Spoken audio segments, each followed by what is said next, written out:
మొదటి సమూయేలు గ్రంథం 16వ అధ్యాయం మొదటి వచనం. అంతటా యెహోవా సమూయేలుతో ఇలాగు సెలవిచ్చెను, ఇశ్రాయేలీయుల మీద రాజుగా ఉండకుండా నేను విసర్జించిన సౌలును గూర్చిన ఎంతకాలము దుఃఖింతువు? నీ కొమ్మును తైలముతో నింపుము. బేత్లెహేమీయుడైన యెషయా యొద్దకు నిన్ను పంపుచున్నాను, అతని కుమారులో ఒకని నేను రాజుగా నియమించుదును. ఇక్కడ ఈ మొదటి వచనంలో దేవుని ఉద్దేశాలు ఉన్నాయి, దేవుని ప్రణాళికలు ఉన్నాయి, దేవుని సమయాలు ఉన్నాయి, దేవుని చిత్తము ఉంది. మొదటి వచనంలో ఏమని చెప్పండి? దేవుని ఉద్దేశము ఉంది, ఆయన ప్రణాళిక ఉంది, ఆయన చిత్తము ఉంది, ఆయన ఆలోచనలో ఉండే సమయము కూడా ఉంది. ఈ నాలుగు దేవునిలో ఈ నాలుగిటిని బట్టి ప్రభుని ఎప్పుడు మనం స్తుతిస్తూ ఉండాలి, ప్రతిరోజు స్తుతిస్తూ ఉండాలి. జీవితం బాగాలేకపోయినా, కొన్నిసార్లు నిశ్శబ్దం అయిపోయినా, కొన్నిసార్లు మౌనంగా మన జీవితం అయిపోయినా, ఏదైనా సరే ప్రతిరోజు ఈ నాలుగింటిని బట్టి మనం ప్రభువుని స్తుతించాలి. ఆమేన్ చెప్పండి. ఈ మొట్టమొదటి వచనంలో దేవుడు సౌలును ఎన్నుకున్న తర్వాత పరిపాలన మొట్టమొదట్లో ఉన్న సౌలు తర్వాత సౌలు కాదు. గిల్గాలుకు సమూయేలు రావడం, దైవజనుడు రావడం లేట్ అయితే, బలర్పిస్తున్నప్పుడు దైవజనుడు రావడం లేట్ అయితే, దైవజనుడు అక్కర్లేదు నేనే బలర్పించేస్తానని దైవజనుడు చేసే పనిని ఎవరి చేతిలోకి తీసుకున్నాడు?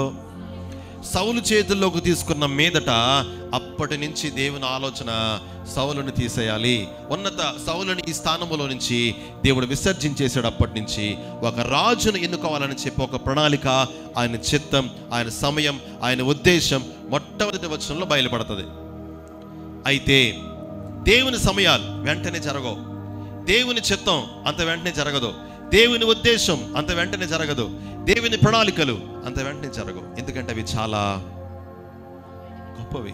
అందరూ చెప్పండి, చాలా గొప్పవి. దేవుని కొరకు ఎదురు చూస్తున్న కుటుంబాలు, దేవుడు అనుమతిస్తేనే ఇది జరగాలి అని అనుమతిస్తున్న కుటుంబాల్లో కొన్ని కార్యములు ఆలస్యం అవుతాయి. అందుని బట్టి ఎప్పుడు కూడా ప్రభుని మనం స్తుతిస్తూ ఉండాలి. హల్లెలూయా. ప్రియమైన దేవుని సంఘం, మొదటి వచనంలో దేవుని చిత్తాన్ని మనం చూడొచ్చు, దేవుని ఉద్దేశం, దేవుని సమయాన్ని, దేవుని ప్రణాళికల్ని మనం చూడొచ్చు. ఎవరి విషయంలో? నీ విషయంలో, నా విషయంలో. ఎక్కడో వెళ్ళి గొర్రెలను కాచుకుంటున్న దావీదు విషయంలో దేవుని సమయం, దేవుని చిత్తం, దేవుని ప్రణాళికలు, దేవుని ఉద్దేశాలు పనిచేస్తే నీ పట్ల, నా పట్ల ఇంకెంత ప్రభు అయిన యేసు క్రీస్తు కృప పని చేయాలి చెప్పండి. హల్లెలూయా. ప్రియమైన దేవుని సంఘమా, మొదటి వచనంలో అలా ఉంటే మూడవ వచనం, యెషయాని బల్యర్పణకు పిలువము, అప్పుడు నీవు చేయవలసిన దానిని నీకు తెలియజేతును, ఎవని పేరు నేను నీకు చెప్పుదునో అతని నీవు అభిషేకింపవలెనని సెలవయ్యగా. రాజు కాకముందే దేవుడు దావీదుని ఎన్నుకున్నాడు. రాజు కాకముందే దేవుడు దావీదుని ఎన్నుకున్నాడు. ఏమండి, రాజు అయిన తర్వాత దావీదు తప్పు చేయలేదా? అయినా దేవుడు ఎందుకు ఎన్నుకున్నాడు? మనుషుల తలంపులు కాదు దేవునివి, ఆయన తలంపులు, ఆయన ఆలోచనలు చాలా ఉన్నతమైనవి. మనుషులు పైరూపాన్ని లక్ష్య పెడతారేమో, దేవుడు హృదయాన్ని లక్ష్య పెడతాడు. అందుకే పరిశుద్ధ గ్రంథమైన బైబిల్లో నేను మీ గురించి నేను చెప్పడం వేరు, నా గురించి మీరు చెప్పడం వేరు, నేను మీ గురించి సాక్ష్యం చెప్పడం వేరు, మీరు నా గురించి సాక్ష్యం చెప్పడం వేరు. కానీ దేవుడే నీ గురించి సాక్ష్యం చెప్పేంతగా మన ఆధ్యాత్మిక జీవితాలు అయిపోవాలి, మన ప్రవర్తన అయిపోవాలి. ఎవరు చెప్పాలి సాక్ష్యం మీ గురించి, నా గురించి? దేవుడే నీ గురించి, నా గురించి సాక్ష్యం ఇచ్చేదిగా మన జీవితాలు ఉండాలి. ఈరోజు ఎదుటోళ్ళని మెచ్చుకోవాలి, అవసరం లేదు. ఎదుటోళ్ళని పొగడాలి, అసలే అక్కర్లేదు. మనుషుల పొగడతలు, మనుషుల సానుభూతులు ఒక కొంచెము కూడా ఇసుక రవ్వంతైనా మనకు అక్కర్లేదు. అయితే మనల్ని పొగిడినా మెచ్చుకున్నా, మన గురించి సాక్ష్యం ఇచ్చినా, దేవుడు నీ గురించి, నా గురించి సాక్ష్యం ఇవ్వగలిగితే అది నిలిచిపోయేదే, అది నిస్వార్థమైనదే. దేవునికి స్తోత్రం చెప్పండి. ప్రియమైన దేవుని సంగమా, దావీదు గురించి దేవుడు ఇచ్చిన సాక్ష్యం ఏంటంటే, బైబిల్ ఎవరికి వెళ్ళని బిరుదు ఇచ్చాడు దేవుడు దావీదుకి. ఏమిచ్చాడు? నా హృదయానుసారుడు. యోబుకి ఇచ్చాడు బిరుదు. భూమి మీద అంతటి యథార్థవంతుడు, భక్తిపరుడు, నీతిమంతుడు మరొకడు లేడు. అయితే భూమి మీద ఉన్న లక్షణాలను బట్టి యోబును దేవుడు పొగిడితే ఇది చాలా భిన్నంగా ఉంది మాట. దావీదు గురించి ఇచ్చిన సాక్ష్యం, దావీదు నా హృదయానుసారుడు. అయితే యోబు కూడా దేవుని గుణ లక్షణాలు కలిగి ఉండే బ్రతికాడు. కానీ దావీదుని బట్టి ఒక అడుగు ముందుకేసి దావీదు నా హృదయానుసారుడు అంటున్నాడు దేవుడు. అంటే నేను ఎలాగైతే ఆలోచిస్తానో దావీదు కూడా, నేను ఎలాగైతే మాట్లాడుతున్న దావీదు కూడా నేను ఎలాగైతే ప్రేమిస్తానో దావీదు కూడా అలాగే ప్రేమిస్తాను. నేను ఎలాగైతే ఆరాధించబడాలని కోరుకుంటున్న దావీదు కూడా నన్ను అలాగే ఆరాధిస్తాను. ఇప్పుడు చెప్పండి, ప్రభు సాక్ష్యం ఇవ్వాలంటే నీకు నాకు మనుషులు కాదు, మీరు నాకు కాదు, నేను మీకు కాదు, దేవుడే నీకు నాకు సాక్ష్యం ఇవ్వాలంటే ఎవరి హృదయానుసారం అయిపోవాలి? మనం అందరు చెప్పాలి, మరలా చెప్పాలి, దేవుని హృదయానుసారం అయిపోవాలి. మనం దేవుని హృదయానుసారం అయిపోతే, ఒక చోట దావీదు గొర్రెలను కాస్తూ అక్కడ ఉన్నప్పుడు దేవుడు ఇక్కడ దావీదు కొరకు ఒక ప్రణాళికలు, తన చిత్తాన్ని, తన ఉద్దేశాన్ని నెరవేరుస్తూ, మారుస్తూ, స్థితిగతులు, పరిణామాలు మారుస్తూ వస్తున్నాడు దేవుడు ఇక్కడ. ఎవరి కోసం? దావీదు కోసం. నువ్వు అనుకుంటా ఉండొచ్చు, ఇప్పుడు ఈరోజు నా జీవితం చాలా నెమ్మదిగా ఉంది, చాలా నిశ్శబ్దంగా, చాలా ఏం అర్థం కావట్లేదు నా జీవితం, ఏమి అసలు నాకు భవిష్యత్తు ఏం కనబడట్లా అన్న ఆలోచన నీకు నాకు ఉండొచ్చు. కానీ ఈరోజు చెప్తున్న మంచి మాట, నీవు ఆ స్థితిలో ఉన్నప్పుడే నీ వెనకాల దేవుని ప్రణాళికలు, దేవుని ఉద్దేశాలు, దేవుని చిత్తం, దేవుని సమయాలు నీ కొరకు రూపించబడుతూ ఉన్నాయి. దావీదు జీవితాన్ని చూస్తే మనకు అర్థమైపోద్ది ఆ విషయం. మించి దావీదు కంటే ఉన్నతమైన కృప పొందిన వారు మనం. దావీదు కంటే ఉన్నతమైన కృపను అనుభవిస్తున్న వారు మనం.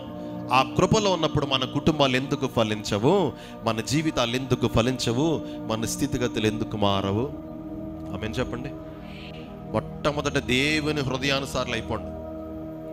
మన మాట తీరు, మన స్థితిగతులు, మన ప్రవర్తన, మన క్రియలు, ప్రేమించే విధానం, ఆదరించే విధానం, గౌరవించే విధానం, ఎదుటి వ్యక్తిని చూసే విధానం, నన్ను నేను చూసుకునే విధానం, మిమ్మల్ని మీరు చూసుకునే విధానం, ఎవరి హృదయానుసారంగా అయిపోవాలి? మనం దేవుని హృదయానుసారం అయిపోవాలి. ఆమేన్ చెప్పండి. క్రైస్తవ జీవితం అంటే మేలు కాదు, మొట్టమొదట మార్పు. చెప్పండి. క్రైస్తవ జీవితం అంటే మొట్టమొదట మేలు కాదు, మార్పు మొట్టమొదట, తర్వాతే మేలు. ఇప్పుడు టీవీలో వినే వర్తమానాలన్నీ బయట చాలా మంది, కొంతమంది నమ్మకమైన యథార్థంగా చెప్పే సేవకులు ఉంటారు, యేసుక్రీస్తు ప్రభుని చూపించే సేవకులు ఉంటారు. చాలా మంది టీవీలో వినబడే వాక్యాలు ఎలా ఉంటాయంటే మేలు మేలు, అద్భుతాలు, మేలులు, ఆశ్చర్యకార్యాలు, ఇదే స్వస్థతలే. మంచి మాట చెప్తా, యేసుక్రీస్తు ప్రభు దగ్గరికి మిమ్మల్ని తీసుకుని వెళ్ళలేని బోధలన్నీ సున్నితంగా తీసి ప్రక్కన పెట్టేయండి. ఏ బోధ అయితే యేసుక్రీస్తు ప్రభు దగ్గరికి మిమ్మల్ని తీసుకెళ్తుందో ఆ బోధ ఏంది మీరు లక్ష్యం ఉంచండి. చాలా దీవించబడతాం మనం. క్రైస్తవ జీవితం అంటే మేలు కాదు, మార్పు తర్వాతే చెప్పాలి. మార్పు తర్వాతే మేలు. గతకాలపు మన వ్యక్తిగత జీవితానికి, మన వ్యక్తిత్వానికి, ఈరోజు మన వ్యక్తిగత జీవితానికి, మన వ్యక్తిత్వానికి చాలా తేడా కనిపించిందా? నువ్వు నిజంగా విశ్వాసములో ఉన్నావు, నువ్వు నిజంగా అనుదిన వాక్యాన్ని ధ్యానం చేస్తున్నావు, నువ్వు నిజంగా అనుదినం ప్రార్థనలు ఎదుగుతున్నావు, వాక్యాన్ని ధ్యానిస్తూ ప్రార్థిస్తున్నప్పుడు, దేవునితో మాట్లాడుతున్నప్పుడు మనకు తెలియకుండానే దేవుని పాదాల చెంత కూర్చుని దేవునితో మాట్లాడుతున్నప్పుడు మనకు తెలియకుండానే చాలా విషయాలు మనం మార్చబడుతూ ఉంటాం. కొన్ని విషయాలు, పాత బీజాలు మనం తీసి ప్రక్కన పడేస్తాడు ఆయన. చాలా సున్నితంగా ఒక్కొక్కటి విడిచిపెట్టి నూతనమైన వ్యక్తిత్వాలుగా మనం మార్చబడుతూ ఉంటాం ప్రభులో అనుదినం. ఎప్పుడో గతకాలపు మన వ్యక్తిగత జీవితం వ్యక్తిత్వానికి, ఇప్పటి కాలపు ఈరోజు ఈ క్షణాన్ని మన వ్యక్తిత్వానికి, వ్యక్తిగత జీవితం తేడా కనిపించిందా? నువ్వు నిజంగా మార్పులో ఉన్నావు, మేలుకు దగ్గరగా ఉన్నావు. ఆమేన్ చెప్పండి. హల్లెలూయా. ప్రియమైన దేవుని సంగమా, ఎందుకు దావీదుని దేవుడు ఎన్నుకోవాలి? పరిస్థితులు కాదన్నా, స్థితిగతులు కాదన్నా, దేవుణ్ణి మాత్రం దావీదు విడిచిపెట్టల. విశ్వాసపు స్థాయి ఎంత గొప్పదో దావీదును చూస్తే మనం నేర్చుకోవచ్చు. విశ్వాసపు స్థాయి ఎంత అవసరమో దావీదును చూస్తే మనం నేర్చుకోవచ్చు. సమూయేలుకు చెప్పాడు, నువ్వు యెషయా దగ్గరికి వెళ్ళు, అందరిని పిలిస్తే నేను ఒక పేరు చెప్తాను, అతను అభిషేకించు. యెషయా వెళ్ళాడు, అందరు బలికి రండి. అసలు దైవజనుడు ఆ ఊరికి రావడమే గొప్ప ఆశీర్వాదం. అందరూ భయపడిపోతున్నారు, ఏంటి సమూయేలు వచ్చాడు, భయపడుతున్నాడు. 4వ వచనం, సమూయేలు యెహోవా ఇచ్చిన సెలవు చొప్పున బేత్లెహేమునకు వెళ్ళి ఆ ఊరి పెద్దలు అతని రాకకు భయపడి, సమాధానముగా వచ్చుచున్నావా అని అడుగగా అతడు, సమాధానముగానే వచ్చి తిని, మీరు శుద్ధులై నాతో కూడా బలికి రండని చెప్పి యెషయిని అతని కుమారులను స్తుతి చేసి బలి అర్పించాడు. ఎవరెవరిని రమ్మన్నాడు బలికి? అందరూ బలికి రండి.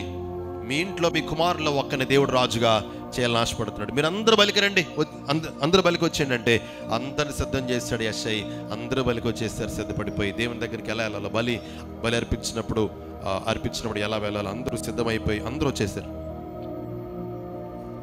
ఒక్కొక్కడిని ఆయన పిలుస్తూ ఉంటే 6వ వచనం, వారు వచ్చినప్పుడు అతడు ఏలీయాబును చూచి నిజముగా యెహోవా అభిషేకించిన వాడు ఆయన ఎదుట నిలిచి ఉన్నాడని అనుకొనెను. సమూయేలు అనుకున్నాడు, ఇదిగో చాలా ఉన్నతంగా కనబడుతున్నాడు, యుద్ధ నైపుణ్యం గలవాడు, చాలా బాగున్నాడు, ఎత్తుగా ఉన్నాడు, చాలా బలంగా ఉన్నాడు, ఇతన్నే దేవుడు ఎన్నుకున్నాడు అంటే ఒక స్వరం వినబడింది, సమూయేలు నేను ఇతన్ని అక్కడేమని చెప్పండి, నేను ఇతన్ని అది చెప్పండి, నేను ఇతన్ని త్రోసివేస్తా. ఏలీయాబును త్రోసేసిన దేవుడు బలహీనుడిని ఎన్నుకున్న దేవుడైన, బలవంతుణ్ణి త్రోసేసి ఒక యుద్ధ నైపుణ్యం గలవాడిని త్రోసేసి హృదయానుసారంగా బలవంతుడిగా దేవుని బట్టి బలవంతుడుగా ఒక వ్యక్తిని ఎన్నుకున్న నా గొప్ప రక్షకుడైన హల్లెలూయా. నేను అతను త్రోసేసేసాను. నేను మనుషులు చూసే దేవుడు చూడండి, మనుషులు ఆలోచించే దేవుడు ఆలోచించడు, మనుషులు ఎన్నిక చేసే దేవుడు ఎన్నిక చేయడు. ఆయన అంటున్నాడు ఒక మాట, అతని రూపమును అతని ఎత్తును లక్ష్య పెట్టొద్దు, మనుషులు లక్ష్య పెట్టు వాటిని యెహోవా లక్ష్య పెట్టడు. మనుషులు పైరూపము లక్ష్య పెట్టుదురు కానీ యెహోవా హృదయమును లక్ష్య పెట్టుదురు. ఇక్కడ ఆగి మనం వెళ్ళగలిగితే దేవుని హృదయానుసారుడుగా దావీదు ఎందుకయ్యాడో ఇక్కడ అర్థమైపోతుంది మనకి. దావీదు ఏ వ్యక్తిని కూడా, ఏ స్థితిగతిని కూడా పైన చూచి అంచలా, పైన చూచి మాట్లాడలా, పైన చూచి విశ్వసించలా, పైన చూచి ఒక నిర్ధారణకు రాలా. ఒక వ్యక్తిని బట్టి కానీ, ఒక స్థితిగతిని బట్టి కానీ, తనను బట్టి కానీ ఎప్పుడు కూడా తన స్థితిని బట్టి బలహీనంగా ఆలోచించలే, తన స్థితిని బట్టి బలహీనంగా తను అనుకోలేదు, మాట్లాడలేదు కూడా. ఈ రోజున విశ్వాసులైన మన స్థితిగతులు బట్టి మాట్లాడతాం. మన స్థితిగతులు బాగాలేకపోతే నా జీవితం అంటాం, దేవుని స్తుతించడం మానేస్తావు, దేవునిలో గొప్ప ఆలోచించడం మానేస్తావు, నీ విషయంలో గొప్ప ఉద్దేశాలు కలిగి ఉండడం మానేస్తావు.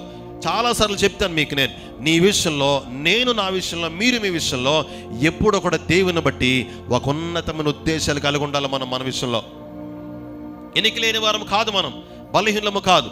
దేవుడు అద్భుతం జరిగించాలంటే ఎంతసేపు అండి? మొట్టమొదట దేవుని కొరకు నమ్మకంగా బ్రతుకుతూ ఆయన కార్యముల కొరకు ఎదురు చూడటమే మన పని. ఒకానొక దినాన హెచ్చించువాడు, నిన్ను నన్ను కనపరచువాడు ఆయనే. హల్లెలూయా.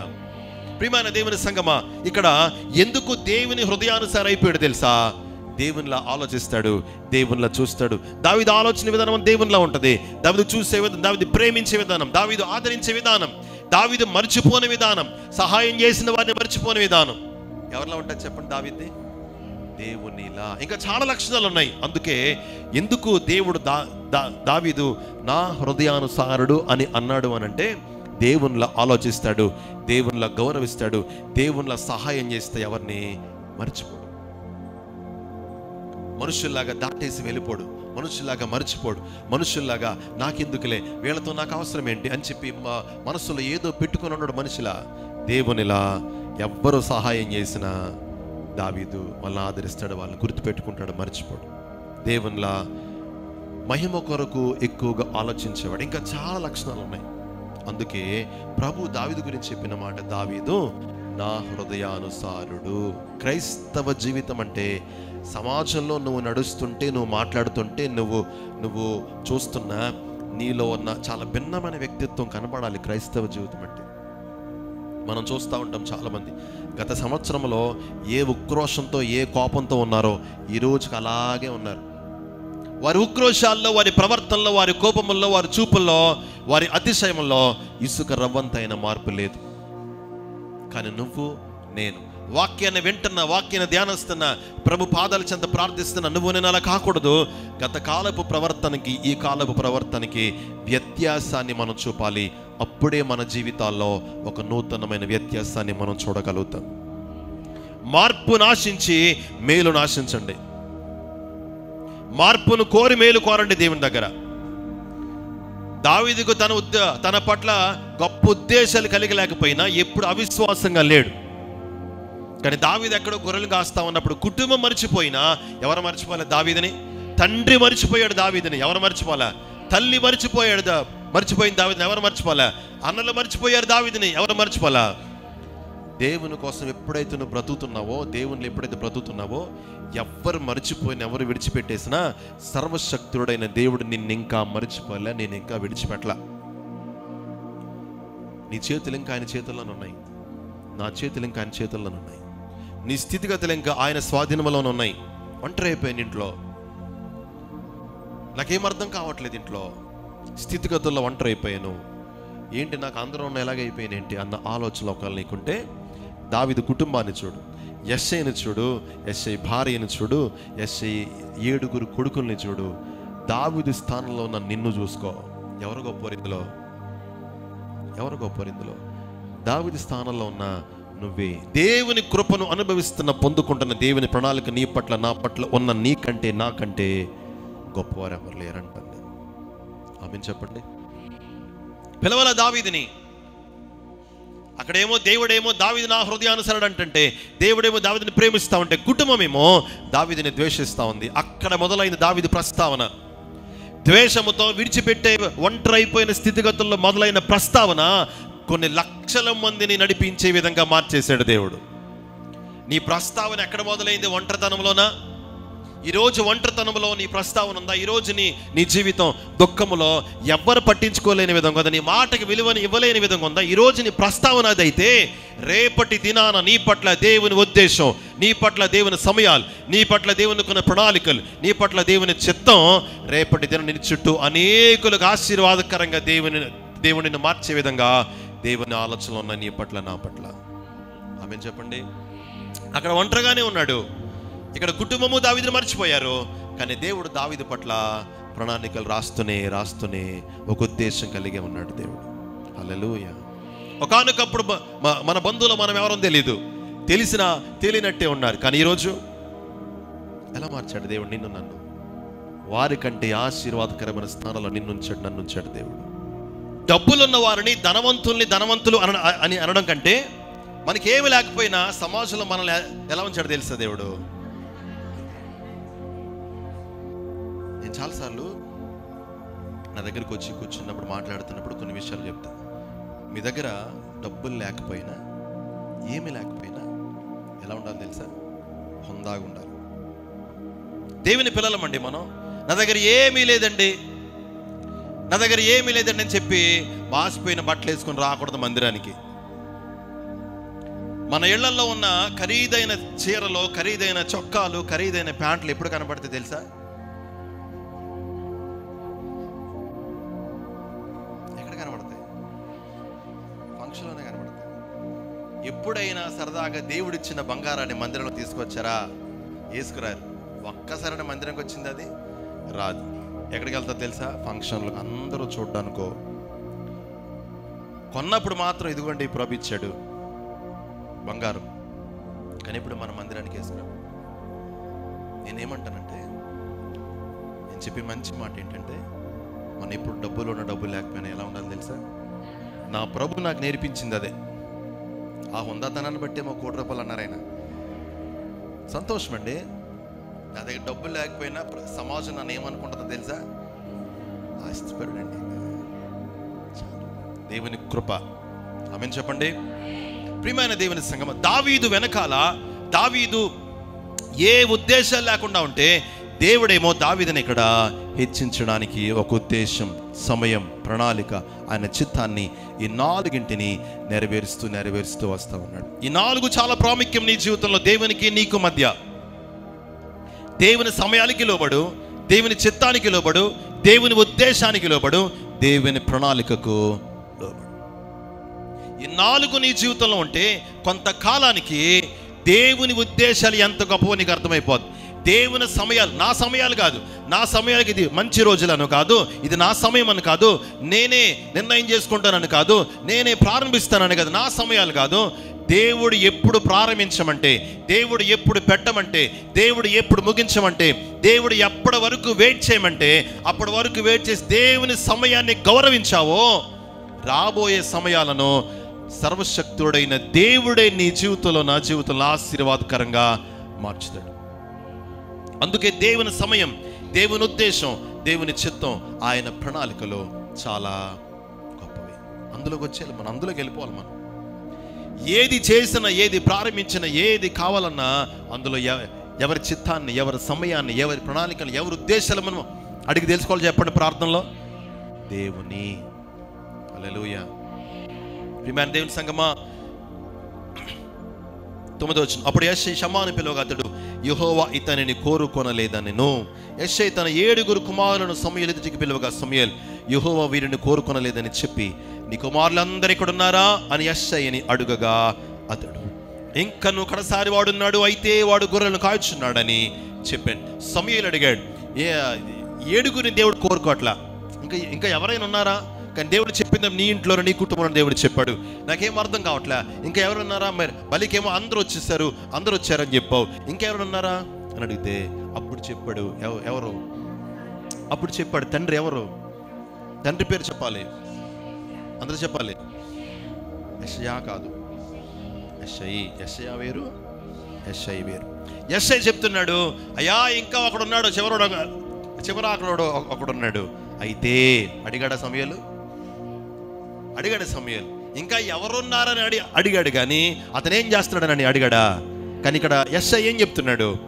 ఇంకా ఆకుడు అక్కడ ఉన్నాడులేండి, అయితే అక్కడ ఏదో చిన్న సమస్య వచ్చినట్టు, అయితే అని పెట్టామంటే అక్కడ ఏదో వచ్చినట్టు. అయితే అతడు, మన భాషలో చెప్పండి, క్రైస్తవ పండితులు దాన్ని ఒక చక్కగా అమర్చారు. దాన్ని మన భాషలో చెప్పండి. అయితే ఆకుడు అక్కడ ఉన్నాడులేండి, అయితే ఆడు గొర్రెలు కాసుకుంటాడులే, ఆడిది మనకు సంబంధం లేదు. లేదనేగా బలికి పిలవలా, లేదనేగా కుటుంబంలో చేర్చుకోవాలా, లేదనేగా అయ్యో నాన్న సింహం వచ్చింది అని అంటే ఒరే రేపటి నుంచి అరణ్యంలోకి వెళ్ళొద్దురా అని చెప్పలా, నాన్న ఎలుగుబంటి వచ్చింది అని చెప్పగానే ఒరే ఎందుకు లేదు, నువ్వు నాకు ముఖ్యం, గొర్రెల ప్రాణాల కంటే నీ ప్రాణం ముఖ్యం రా అని చెప్పలేకపోయారు వాళ్ళు. మనుషుల దృష్టిలో నువ్వు నేను లేకపోయినా అసలు ఉండవలసిన వారి దృష్టిలో నువ్వు ఉన్నావు, నేనున్నాను. కొన్నిసార్లు మన బలహీనతలు, మన స్థితిగతులు, మన ధనము లేకపోవడం, మన జీతం తక్కువ అవ్వడం, మన ఇళ్ళు బాగాలేకపోవడం, మన జీవితాలు బాగాలేకపోవడం, కొన్నిసార్లు మనుషులు మనల్ని ప్రక్కన పెట్టేయచ్చు, ఎంచలేకపోవచ్చు, ఎన్నికైన వారుగా చూడలేకపోవచ్చు. కానీ అసలు సర్వశక్తుడైన దేవుడే నీ తండ్రి, నీ రక్షకుడు, నీ కాపరి, ఆయన ఎన్నికలోనూ ఉన్నావు ఈరోజు, ఆయన ఉద్దేశంలోనూ ఉన్నావు ఈరోజు, ఆయన ప్రణాళికలోనూ ఉన్నావు, ఆయన సమయాల్లోనూ ఉన్నావు. ఎంత ఆశీర్వాదం ఇది! నీ భర్త గురించి, నీ భార్య గురించి, నీ పిల్లల గురించి కొన్నిసార్లు దుఃఖపడుతుండొచ్చు. ఏంటి మాకు విలువ లేదు ఇంట్లో, నా భర్త మాటకు విలువ లేదు ఇంట్లో, నా భార్య మాటకి ఇంట్లో విలువ లేదు, నా పిల్లల నా తల్లిదండ్రుల మాటలకి ఇంట్లో విలువ లేదు. కొన్నిసార్లు ఆలోచిస్తూ ఉండొచ్చు. ఏం పర్వాలే, రాబోయే దినాల్లో దేవుడు ఎలా చేయగలడో కొన్ని విషయాలు చూద్దాం. అందుకంటాడు 11వ వచనం, అందుకు సమూయేలు, నీవు వాని పిలువనంపించుము, అతడి ఇక్కడికి వచ్చే వరకు మనము కూర్చుందామని యెషైతో చెప్పగా. ఇప్పుడు పిలవాలన్న ఆలోచన వచ్చినా దావీదు వచ్చేలోపు ఏమైపోద్ది? బలేమైపోద్ది? ఆలస్యం అయిపోద్ది. ఇప్పుడు మీకు అర్థమైందా? ఎన్నో వచనం? 5వ వచనంలో దావీదు ఎక్కడో అరణ్యంలో ఉన్నాడు. ఇప్పుడు పిలిస్తే బలేమైపోద్ది, ఇప్పుడు ఆలస్యం అయిపోద్ది. పిలవాలన్న ఆలోచన ఆడక్కర్లొద్దులు, ఆడెక్కడో ఉన్నాడు, ఇప్పుడు ఎందుకులే పిలవడం అన్న ఆలోచన వచ్చింది. దావీదు కొరకు నిరీక్షించలేని స్థితి వాళ్ళది. దావీదు కొరకు అసలు వెయిట్ చేయలేని కుటుంబం అది. దావీదుకు ఆడి గురించి ఎందుకులే మనం వెయిట్ చేయడం, మనం కానిచ్చేద్దాం అనుకునే కుటుంబం తనదే. దేవుడు ఎలా మార్చాడు తెలుసా? ఎలా మార్చాడు? సమూయేలు అంటాడు, ఎలా మార్చాడు చెప్పండి దేవుడు? నువ్వు అని పిలువు, అతడి ఇక్కడికి వచ్చే వరకు మనము కూర్చుందామని యెషైతో. ఎన్నిక లేనివాడు, ఒంటరివాడు, బలహీనుడు దేవుడు ఎలా మార్చగలడో తెలుసా? ఎలా మార్చుతాడు దేవుడు? ఇప్పుడు ఎందుకులే ఆడి కోసం వెయిట్ చేయడం అని అనుకున్నారు, కానీ ఇప్పుడు దావీదు కోసం వీళ్ళందరూ ఏం చేస్తున్నారు చెప్పండి? ఇప్పుడు అన్నలు ఏం చేస్తున్నారు? యెషై ఏం చేస్తున్నాడు? తల్లి ఏం చేస్తుంది? సమూయేలు ఏం చేస్తున్నాడు? ఎవరి కోసం? దేవుని కనబడదా ఎదుటివారు నా విషయంలో మాట్లాడే మాటలు? దేవుని కనబడదా నన్నేమి చూడట్లా? దేవుని కనబడదా నన్ను ఇలా తిడుతున్నారు వీళ్ళు? దేవుని కనబడదా ఈ కుటుంబం నన్ను అర్థం చేసుకోలేకపోతుంది? దేవుని కనబడదా అసలు నన్ను ఎన్ని మాటలు అంటున్నారో? కనబడటం ఏంటండి? దేవునికి వినబడుతుందండి? అయితే నేను ఒక మాట చెప్తాను, దేవుడు విని చూచి ఊరుకుంటాడు. అది ఆయన సమయం. ఒకానొక దినాన వారే నీలో ఆశీర్వాదాన్ని చూసేలా ప్రభు నిన్ను నన్ను మన జీవితాన్ని మార్చడానికి అప్పటికప్పుడు ప్రతిస్పందన ఎప్పుడు దేవుడు ఆశించడో చెప్పడో ఇవ్వడో. మీరు ఇదే స్థితిలో ఉంటే కనుక నీ కుటుంబంలో దావీదు స్థానంలో నీ స్థానం దావీదు స్థానం. ఇప్పుడు దావీదు అలా ఉన్నాడు, ఇప్పుడు నీ స్థానం అదైతే కనుక ఏమి కంగారు పడొద్దు. వారి ముందే దేవుడు నిన్నైనా నీ బిడ్డలనైనా హెచ్చించి ఒక ఆశీర్వాద కారణంగా దేవుడు నిలబెట్టేస్తాడు దేవుడు. ఆమేన్ చెప్పండి. వెయిట్ చేద్దాం దావీదు కోసం, వాడి కోసం మనం వెయిట్ చేద్దాం. గొర్రెలు కాస్తాడా అని చెప్పి సమూయేలు అనలా. గొర్రెలు కాసేవాడా అక్కర్లొద్దులేని సమూయేలు అనలా. సమూయేలుకి అర్థమైంది దావీదు విషయంలో దేవుని ప్రణాళికలు ఉన్నాయి, వెయిట్ చేద్దాం అన్నాడు. వచ్చేంత వరకు వెయిట్ చేశారు. అందరూ కూర్చుని ఉన్నారు, కబురు పంపించారు దావీదు కోసం. దావీదు ఏంటో చాలా కంగారుగా వచ్చాడు. ఇప్పుడు పిలవరు మధ్యలో, అంటే ఏ అవసరానికి దావీదుని వాడరు, పిలవరు కూడా. ఏంటో పిలిచారు అని చెప్పి వస్తా ఉంటే అందరూ ఏం చేస్తున్నారు దావీదు కోసం? అందరూ నిరీక్షిస్తున్నారు దావీదు కోసం. బలహీనులను దేవుడు బలంగా, ఎనికి లేని వారిని దేవుడు ఒక దీవించబడిన వారంగా ప్రభు మార్చుతాడు. తర్వాత ఏమైంది? 13వ వచనం. సమూయేలు తైలపు కొమ్మును తీసి వాని సహోదరుల ఎదుట వానికి అభిషేకము చేశాడు. ఎవరి ముందు? అందరు చెప్పాలి, ఎవరి ముందు? ఎవరి ముందు? మళ్ళా చెప్పాలి, ఎవరి ముందు? ఎందుకు తెలుసా? గత కాలంలో దేవుడు నన్ను అన్న మాటలు దేవుడు వినలేదా? దేవుడు చూడలేదా? దేవునికి పట్టింపు లేదా? అసలు దేవుడు పట్టించుకోవట్లేదు నన్ను అని అనుకుని వచ్చి ఇక్కడ కూర్చున్నావు ఈరోజు. ఎందుకు పట్టించుకోవడం తెలుసా? దేవుడు కొన్ని దినాలైన తర్వాత, కొన్ని సంవత్సరాలు అయిన తర్వాత, నువ్వు భరించిన తర్వాత, నువ్వు కొన్ని అనుభవాలు గుండా వెళ్ళి నేర్చుకున్న తర్వాత వారి ముందే ఒక బలవంతురాలిగా, ఒక బలవంతుడుగా నీ మీద దేవుడు తన చేతిని, తన బాహువును, తన అభిషేకాన్ని, తన సన్నిధిని, కాంతిని నీ మీద ఉంచి వారి ముందు దేవుడిని హెచ్చించగలడు. వారి ముందు దేవుడు కనపరుస్తాడు. ఆశ్చర్యం ఏంటి? నన్ను కదా దేవుడు ఎన్నుకునేది ఏంటి? ఈయన్ని దేవుడు ఎన్నుకునేది ఏంటి? అప్పటి నుంచి దావీదు విషయంలో వారి ఉద్దేశాలు మారిపోయినాయి. దేవుడు ఎన్నుకున్నవాడు దావీదు. ఒక్కసారి దేవుని బలం మన మీద పనిచేయడం మొదలెడితే దీవించబడుతూనే ఉంటాం, ఆగదు. ఆమేన్ చెప్పండి. చాలాసార్లు దేవుని ఆగిపోయిందా? దేవునిలో కార్యాలు చూసి చాలా కాలమైందే, దేవుని ఆగిపోయిందా అని అనుకుంటూ ఉండొచ్చు. లేదు, ఆగలా. అసలు ఇప్పటిదాకా మీ జీవితంలో, నా జీవితంలో జరిగిన కార్యాలు చాలా చిన్నవి. ఇక ముందు బలమైన కార్యాలు నువ్వు చూస్తావు, నేను చూస్తాను, మనందరం కలిసి చూస్తాం, ప్రభుని కనపరుస్తాం. ఆమేన్ చెప్పండి. ముందు మార్పును కోరు. చెప్పాలి, ముందు మేలు కోరక ముందు ఏం కోరాలి? మార్పు కోరండి. అందుకే దావీదుని దేవుడు ఒక మంచి మాటతో సంబోధించాడు. దావీదు, మనుషులు పెట్టడం కాదు, మనుషులు ఇవ్వడం కాదు, నీకు నాకు సాక్ష్యం ఎవరివ్వాలి? దేవుడే నీ కోసం, నా కోసం సాక్ష్యం ఇచ్చేంతగా మన జీవితాలు, ఆధ్యాత్మిక జీవితాలు సంఘములో, సమాజంలో మారిపోవాలంతే. కళ్ళు మూసుకుందాం. మా తండ్రి, ఈ మాటలు అందరి జీవితంలో ఫలింపచేయండి. మార్చబడి, నూతనపరచబడి, ఈ రోజునికి రేపటికి ఆధ్యాత్మిక జీవితంలో మా ప్రవర్తనలో వ్యత్యాసము చూపిస్తూ వాక్యము ధ్యానిస్తూ, ప్రార్థిస్తూ, మార్చబడుతూ నిజమైన క్రైస్తవురాలుగా, నిజమైన క్రైస్తవుడుగా, క్రీస్తువలే మేము మార్చబడ్డానికి, సంఘము మార్చబడ్డానికి కృపనివ్వండి. అప్పుడు మీరు మేలు చేయడానికి, అద్భుతం జరిగించడానికి మీరు వెనకాడరనైనా. ఇక్కడ కూర్చున్న మా పెద్దలు వారి కుటుంబాల్లో, పురుషులు వారి కుటుంబాలు, స్త్రీలు వారి కుటుంబాలు, యవనస్తులు వారి కుటుంబాల్లో, చిన్నపిల్లలు, సండే స్కూల్ పిల్లల వారి కుటుంబాల్లో అద్భుత కార్యములు జరిగించండి. వారి స్థితిగతుల్లో, వారి జీవితపు స్థితిగతుల్లో దుఃఖపడుతున్నారు, బాధపడుతున్నారు, ఆలోచిస్తున్నారు, ఉద్దేశాలు కలిగి లేకుండా ఉన్నారు. వారి స్థితిని బట్టి వారు ఆలోచిస్తున్నారు. అలా కాకూడదు. ఇప్పుడే హృదయాల్లో గొప్ప ధైర్యం, నెమ్మది, భరోసా, నిరీక్షణ మీరు పుట్టించండి.